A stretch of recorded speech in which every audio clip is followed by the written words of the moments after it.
Assalamualaikum warahmatullahi wabarakatuh. Selamat datang di channel EDH Story. Cerita kali ini terinspirasi dari kisah nyata. Namun, untuk menjaga privasi semua pihak, nama tempat dan karakter telah kami ubah. Jika terdapat kesamaan dengan kejadian atau tokoh tertentu, hal tersebut hanyalah kebetulan semata.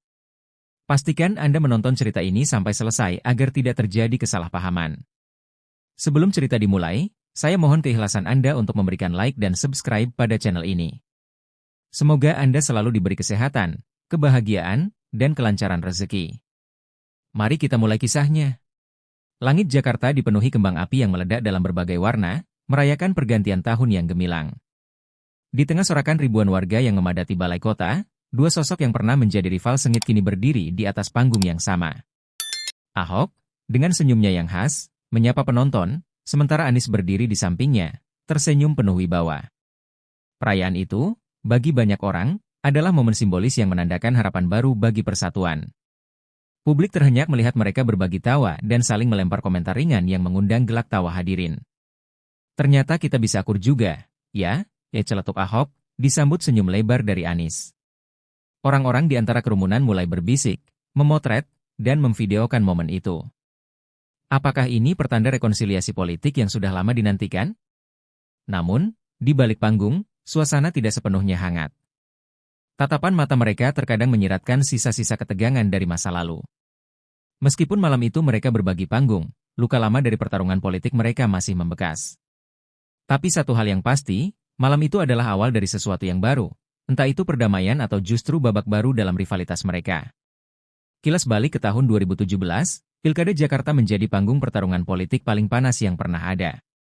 Ahok, yang saat itu menjabat sebagai Gubernur DKI Jakarta, bertarung untuk mempertahankan posisinya melawan Anies, seorang figur baru yang diusung oleh koalisi oposisi. Perdebatan tajam, kampanye hitam, dan isu-isu sensitif seperti agama dan etnis membuat pilkada itu tidak hanya membelah Jakarta, tetapi juga bangsa. Bagi Ahok, pilkada itu adalah ujian terberat dalam hidupnya. Tuduhan penistaan agama menghantam karir politiknya dengan brutal, mengubah citranya dari seorang pemimpin tegas menjadi sosok kontroversial. Di sisi lain, Anies berhasil memanfaatkan situasi itu dengan narasi persatuan yang justru menguatkan polarisasi. Ia menjadi simbol harapan bagi sebagian besar warga, tetapi juga dianggap sebagai biang keladi perpecahan oleh pihak lain. Ketika hasil pilkada diumumkan, kemenangan Anies menjadi pukulan telak bagi Ahok dan pendukungnya. Tidak hanya kalah, Ahok harus menghadapi hukuman penjara. Bagi keduanya, pilkada itu tidak hanya tentang politik, tetapi juga tentang harga diri, keyakinan, dan pengaruh.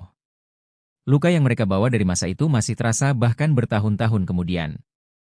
Setelah pilkada berakhir, Ahok memutuskan untuk merenung, baik secara pribadi maupun politik. Baginya, pilkada 2017 adalah lebih dari sekadar kekalahan. Itu adalah refleksi dari luka yang lebih dalam tentang bagaimana bangsa ini melihat identitasnya sendiri. Sebagai seorang non-pribumi dan non-muslim, Ahok seringkali merasa harus bekerja 2 kali lebih keras untuk membuktikan dirinya. Pidato Anies yang terkenal tentang pribumi meninggalkan bekas yang mendalam bagi Ahok. Ia merasa bahwa kata-kata itu adalah pukulan langsung terhadap dirinya, seolah-olah keberadaannya tidak pernah benar-benar diterima. Meskipun ia mencoba untuk melanjutkan hidup, setiap kali topik itu muncul, luka lamanya terbuka kembali. Kita harus bicara tentang bangsa, bukan tentang siapa yang lebih asli, ujarnya dalam sebuah wawancara beberapa tahun setelah pilkada. Namun, dalam introspeksi itu, Ahok menemukan kekuatan baru. Ia mulai melihat dirinya sebagai simbol perjuangan melawan diskriminasi, bukan hanya sebagai seorang politisi. Dengan tenang, ia menyusun langkah-langkah kecil untuk memperbaiki dirinya sendiri dan masyarakat di sekitarnya, berharap suatu hari nanti luka ini akan berubah menjadi pelajaran yang membawa kemajuan bagi bangsa. Sementara itu, Anies dengan cermat membangun citranya sebagai kebalikan dari Ahok. Jika Ahok dikenal dengan gaya bicara yang belak-belakan dan kebijakan yang lugas, Anies menawarkan pendekatan yang lebih halus, penuh empati, dan berfokus pada simbolisme. Gaya populisnya berhasil menarik hati banyak warga Jakarta yang merasa tersisih oleh kebijakan Ahok yang dianggap terlalu teknokratis. Namun, di balik karisma dan retorikanya, Anies menyimpan ambisi yang jauh lebih besar. Ia melihat dirinya bukan hanya sebagai gubernur, tetapi juga sebagai figur yang bisa menyatukan berbagai elemen bangsa. Namun, pendekatannya seringkali dianggap ambigu oleh para pengkritik. Beberapa orang melihatnya sebagai pemimpin visioner, sementara yang lain menilainya sebagai oportunis yang memanfaatkan sentimen masyarakat. Hubungannya dengan Ahok, meskipun terlihat hangat di permukaan, sebenarnya dipenuhi oleh persaingan yang tak pernah padam. Setiap kebijakan yang ia buat selalu dibandingkan dengan warisan Ahok. Namun, bagi Anies, itu adalah bagian dari perjalanan menuju sesuatu yang lebih besar.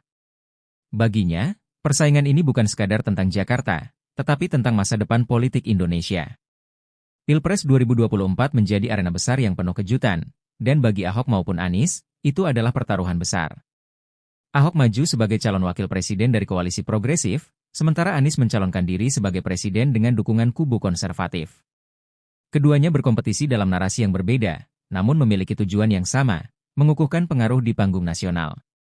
Namun, hasil akhirnya jauh dari harapan. Pasangan calon yang didukung Jokowi dan partai penguasa menang telak. Kekalahan ini menghantam Ahok dan Anies dengan keras. Bagi Ahok, ini adalah kekalahan kedua yang mempertegas posisinya sebagai tokoh yang sulit diterima mayoritas. Sementara Anies, yang selama ini dianggap sebagai bintang politik, kini harus menghadapi kenyataan bahwa popularitasnya tidak cukup untuk mengantarkannya ke istana negara. Momen kekalahan ini menjadi titik balik bagi keduanya. Dengan kekuasaan yang semakin jauh dari jangkauan, mereka mulai merenung. Apa yang salah? Apa yang harus diperbaiki? Namun, satu hal yang mereka sadari adalah perlunya strategi baru untuk tetap relevan di tengah dinamika politik nasional. Ironisnya, sosok yang pernah menjadi mentor bagi keduanya kini menjadi alasan mereka bersatu. Jokowi, yang dahulu mengangkat Ahok sebagai wakil gubernur dan memberikan panggung besar bagi Anies di kabinetnya, kini dianggap sebagai penghalang utama dalam perjalanan politik mereka. Kebijakan Jokowi yang semakin sentralistik, ditambah dengan pilihannya untuk mendukung tokoh baru, menciptakan jarak yang dalam antara dirinya dan kedua mantan anak didiknya. Ahok merasa bahwa Jokowi telah meninggalkannya sejak Pilkada 2017. Dukungan Jokowi yang setengah hati saat itu masih terasa sebagai pengkhianatan pribadi. Sementara Anies merasa bahwa Jokowi telah menggunakan kekuasaannya untuk membatasi ruang geraknya di politik nasional. Kebijakan Jokowi yang memprioritaskan pembangunan infrastruktur besar-besaran juga dikritik oleh Anies sebagai tidak sensitif terhadap kebutuhan masyarakat kecil. Dalam diam, Ahok dan Anies mulai menemukan kesamaan. Mereka berdua memiliki luka yang sama terhadap Jokowi. Hal ini menjadi landasan awal dari hubungan yang sebelumnya penuh dengan permusuhan.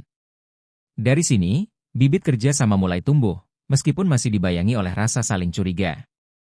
Ketika publik melihat senyum dan pelukan di balai kota, banyak yang menganggap itu sebagai rekonsiliasi tulus. Namun, bagi mereka yang mengenal dunia politik, itu terlihat lebih seperti aliansi strategis. Ahok dan Anies, dua tokoh dengan visi dan gaya politik yang berbeda, kini dipertemukan oleh kebutuhan untuk bertahan di tengah dunia politik yang kejam. Ahok, dengan pengalaman kerasnya, memahami bahwa bekerja sendirian tidak akan cukup untuk menghadapi sistem yang ada.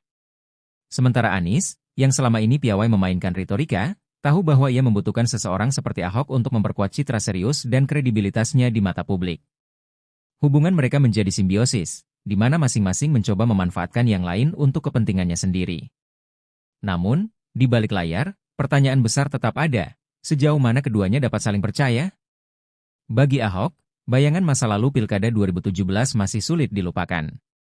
Bagi Anies, Ahok tetap menjadi simbol politik yang berlawanan dengannya. Hubungan ini menjadi teka-teki besar yang terus menarik perhatian publik dan media. Di sebuah ruangan tertutup di salah satu hotel mewah Jakarta, Ahok dan Anies duduk berseberangan. Tidak ada sorotan kamera, tidak ada pidato formal, hanya percakapan yang dipenuhi kalkulasi politik. Kopi hangat di meja mereka nyaris tak tersentuh, sementara mereka membahas langkah berikutnya dengan nada serius. Jika kita terus berjalan sendiri-sendiri, kita akan dihancurkan oleh sistem ini, kata Anies, suaranya tenang namun penuh penekanan. Ahok hanya mengangguk pelan, matanya tajam mengamati mantan rivalnya itu. Keduanya menyadari bahwa politik adalah permainan kelangsungan hidup, dan untuk tetap relevan, mereka harus bersatu meski dengan risiko mengorbankan idealisme masing-masing. Malam itu, strategi mulai terbentuk.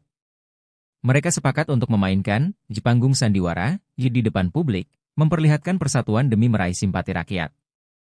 Namun, kesepakatan itu penuh dengan batasan. Keduanya masih menyimpan agenda pribadi yang tidak mereka ungkapkan. Ini bukan tentang kepercayaan, ini tentang kesempatan. Namun, rakyat Indonesia tidak mudah dibodohi. Di media sosial, perdebatan sengit terjadi. Banyak yang melihat rekonsiliasi ini sebagai langkah politik semata, bukan langkah tulus demi kepentingan bangsa. Ahok dan Anies cuma dua bunglon yang sedang cari panggung, tulis seorang pengguna Twitter yang langsung mendapat ribuan retweet. Di berbagai komunitas, diskusi semakin tajam. Sebagian masyarakat merasa skeptis, menganggap bahwa drama ini hanya mempermainkan emosi rakyat yang sudah lelah dengan janji-janji kosong. Mereka bertanya-tanya, apakah Ahok dan Anies benar-benar ingin membawa perubahan, atau hanya sekadar mempertahankan eksistensi mereka? Namun, tidak semua orang skeptis. Beberapa percaya bahwa aliansi ini adalah tanda perubahan besar. Kalau dua tokoh sebesar mereka bisa bersatu, mungkin bangsa ini masih punya harapan, kata seorang warga dalam sebuah wawancara televisi. Harapan dan keraguan bercampur, menciptakan ketegangan yang terus meningkat di tengah masyarakat. Kembali ke malam perayaan Tahun Baru di Balai Kota, Ahok dan Anies berdiri berdampingan, berbagi senyum di depan kamera. Publik bertepuk tangan, sementara media mengabadikan setiap momen sebagai headline berita. Namun, di balik senyum itu, ada kegelisahan yang tak terlihat. Di media sosial, gelombang komentar mulai bermunculan. Ini semua cuma drama, tulis seorang netizen. Mereka pikir kita nggak bisa lihat permainan mereka? Namun, ada juga yang memuji momen itu sebagai langkah besar menuju persatuan bangsa. Hashtag Ahok Anies bersatu bahkan menjadi trending topik. Meski malam itu tampak sempurna di depan publik, di balik layar ada ketegangan yang sulit disembunyikan.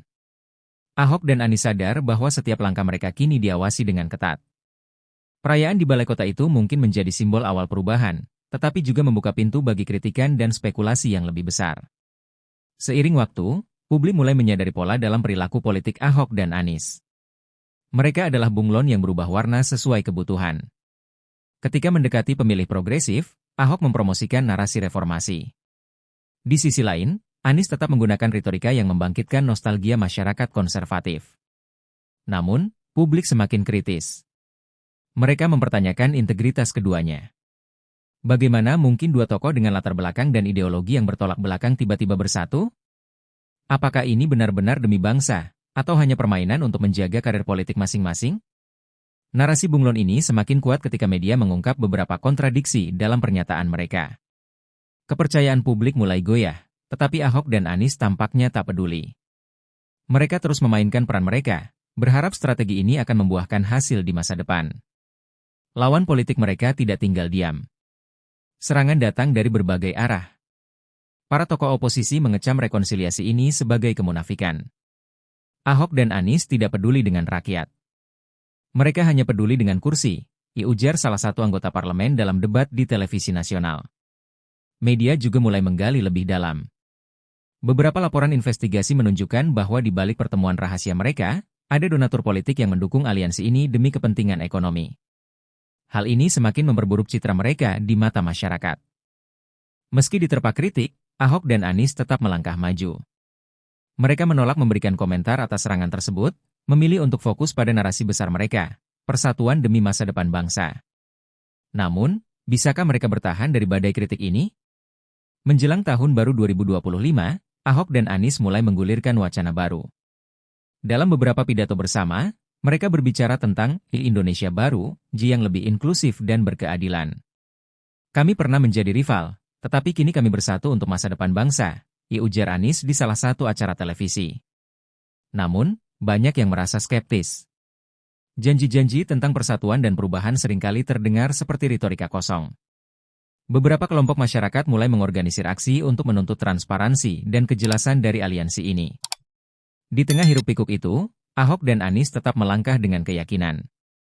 Mereka tahu bahwa tantangan di depan masih berat, tetapi mereka juga tahu bahwa politik adalah seni bertahan. Tahun 2025 menjadi momen penting bagi mereka untuk membuktikan apakah janji mereka hanya sekadar kata-kata, atau benar-benar langkah nyata untuk bangsa. Di balik senyum-senyum yang mereka tampilkan di depan publik, ada pertempuran batin yang terus berkecamuk di dalam hati Ahok dan Anies. Ahok masih dihantui oleh rasa sakit dari pengkhianatan politik dan luka yang ia rasakan selama Pilkada 2017. Bagi Anies, bayang-bayang pertarungan sengit dan tudingan oportunisme masih menghantuinya. Bisakah kita benar-benar bekerja bersama? Ditanya Ahok suatu malam dalam sebuah diskusi pribadi. Anies menatapnya tajam, lalu menjawab, kita tidak punya pilihan. Tapi melupakan semuanya? Itu bukan hal yang mudah. Keduanya sadar bahwa kerjasama ini adalah kebutuhan politik, tetapi luka masa lalu terus menjadi penghalang yang sulit dilupakan. Setiap kali mereka duduk bersama untuk merancang strategi, pertanyaan yang sama muncul di benak mereka. Apakah ini tentang persatuan, atau hanya tentang bertahan hidup? Dendam dan ambisi saling bertarung di dalam diri mereka. Di saat mereka mencoba bergerak maju, bayangan masa lalu terus menarik mereka kembali. Di luar ruang-ruang pertemuan para elit, suara rakyat semakin lantang. Mereka mulai mempertanyakan apa yang sebenarnya sedang terjadi. Di media sosial, di warung kopi, hingga di panggung demonstrasi, rakyat menuntut bukti nyata. Rekonsiliasi? Kalau benar untuk rakyat, mana hasilnya? Teriak seorang pengunjuk rasa dalam aksi damai di depan balai kota.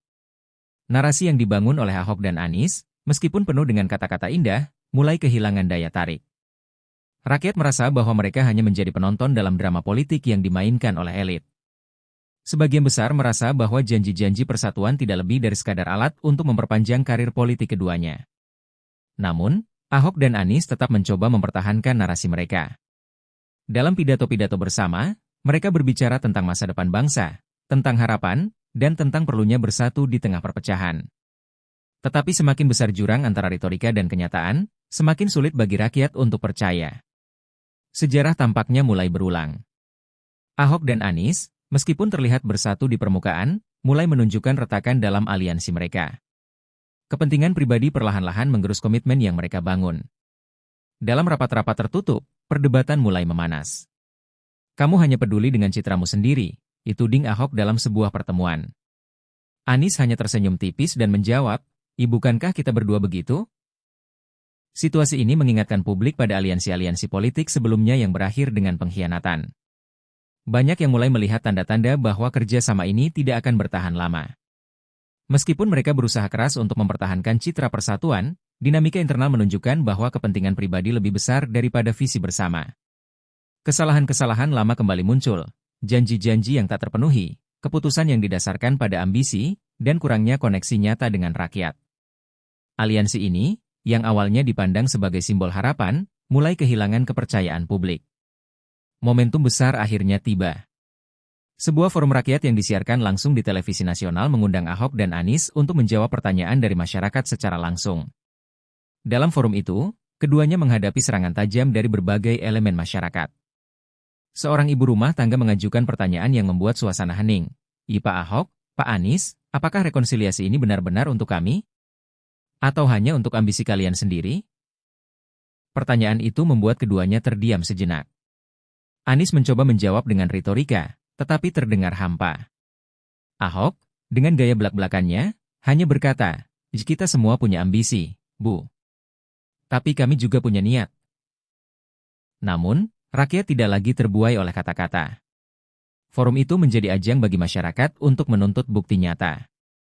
Ketegangan semakin memuncak ketika seorang aktivis muda menyebut kerja sama mereka sebagai panggung sandiwara terbesar dalam sejarah politik Indonesia. Ahok dan Anies sadar, waktu mereka untuk membuktikan diri semakin sempit. Akhirnya, kebenaran di balik rekonsiliasi mereka terungkap. Sebuah laporan investigasi dari media independen mengungkap bahwa banyak keputusan politik yang mereka buat ternyata lebih menguntungkan kelompok elit tertentu daripada masyarakat luas. Bukti pertemuan rahasia dengan para pengusaha besar dan permainan kekuasaan di balik layar membuat publik marah. Media sosial meledak dengan tagar bongkar rekonsiliasi dan Ahok Anies bohong. Demonstrasi besar-besaran terjadi di berbagai kota, menuntut pertanggungjawaban dari keduanya. Di tengah tekanan itu, hubungan mereka mulai retak. Ahok menyalahkan Anies karena terlalu fokus pada pencitraan, sementara Anies menuding Ahok tidak cukup fleksibel untuk memahami dinamika politik. Malam itu, di balai kota, Ahok dan Anies berdiri di depan kamera untuk menyampaikan pernyataan bersama. Namun, kali ini, tidak ada senyum. Wajah mereka tegang, dan nada bicara mereka terdengar datar. Kami minta maaf kepada rakyat Indonesia, ujar Anies. Ahok menambahkan, kami telah membuat kesalahan, dan kami siap menerima konsekuensinya. Namun, bagi rakyat, permintaan maaf itu tidak cukup. Aliansi mereka berakhir dengan pahit, meninggalkan pelajaran besar bagi semua pihak. Di akhir cerita, panggung sandiwara mereka runtuh, dan keduanya menghadapi kenyataan pahit. Dalam politik, kepercayaan rakyat adalah hal yang paling sulit untuk diraih kembali.